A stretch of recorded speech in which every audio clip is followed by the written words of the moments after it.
வீட்டிலே சட்னி பொடி எப்படி அரைக்கிறதுன்னு பாருங்கள். இதுக்கு வந்து 1 கப்பு பொட்டுக்கடலை எடுத்திருக்கேன், 10 நம்பர் காஞ்ச மிளகா, இது வந்து தேங்காய் எடுத்திருக்கேன். தேங்காவை நல்லா துருவி எடுத்துன்னு வந்துட்டேன். கடலை 1 கப் எடுத்துருக்கோம். இப்படி வச்சுட்டு தேங்காய் வந்து அதில் பாதி இதாக இருக்கும், ஒரு பாதி தான் எடுத்துக்கணும். நீங்கள் வந்து டெசிகேட்டட் கோகோனட் அப்படி இருந்தால் கூட அதை கூட எடுத்துக்கலாம், அது உங்கள் இஷ்டம்தான். இந்த அளவு தான் தேங்காய் நான் எடுக்க போகிறேன். கடாய் வச்சுருக்கேன், இது ரொம்ப ஸ்லோவில் தான் வச்சுருக்கேன்.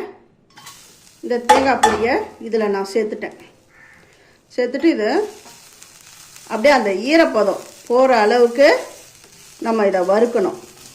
இந்த டைமில் அந்த பொட்டுக்கடலையை ஆட் பண்ணிவிட்டு இதையும் கொஞ்சம் வறுக்கணும். ரொம்ப நல்லா வறுக்கணும்னு அவசியம் கிடையாது, 1 நிமிஷம் அப்படி வறுத்தாலுமே போதும்.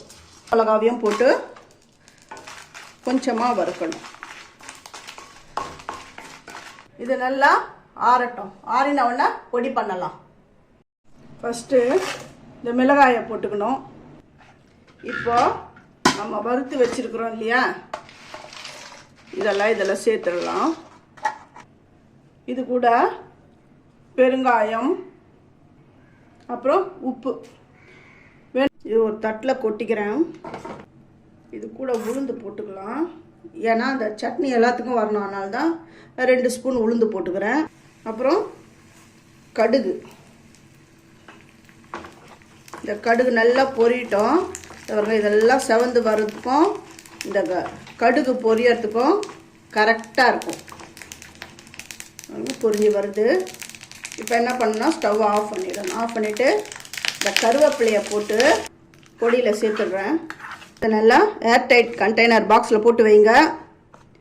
1 மாதம் ஆனாலும் நல்லாயிருக்கும். ஃப்ரிட்ஜில் வைங்க. வெளியில் வச்சிங்கன்னா 1 வாரம் நல்லாயிருக்கும், 1 வாரம் 2 வாரம் நல்லாயிருக்கும். வச்சிங்கன்னா 1 மந்த் கூட நல்லாயிருக்கும். ஃப்ரீசரில் வச்சிங்கன்னா 3 மாதம் கூட நல்லாயிருக்கும். இது எப்படி யூஸ் பண்ணுறதுன்னு நான் இப்போ காட்டுறேன். தேவையான அளவு நான் இதை எடுத்துக்கிறேன். தண்ணி தேவையான அளவு ஊற்றிக்கணும். கொஞ்சமாக விட்டு இட்லி தோசைக்கு பொடி மாதிரி கூட நம்ம யூஸ் பண்ணிக்கலாம். இது வந்து நல்லா ட்ரையாக இருக்கிற ஸ்பூன் தான் யூஸ் பண்ணணும். அது யூஸ் பண்ணி தான் இதில் இருந்து அந்த சட்னி பொடியோ எவ்வளோ தேவையோ அவ்வளோ நம்ம எடுக்கணும். ஊர் பயணம் எங்கன்னா போனீங்கன்னு வச்சுக்கோங்களேன், இந்த சட்னியை நீங்கள் ரெடி பண்ணி வச்சுட்டு இந்த பொடியை வச்சுக்கிட்டு போகலாம். தேங்க்யூ.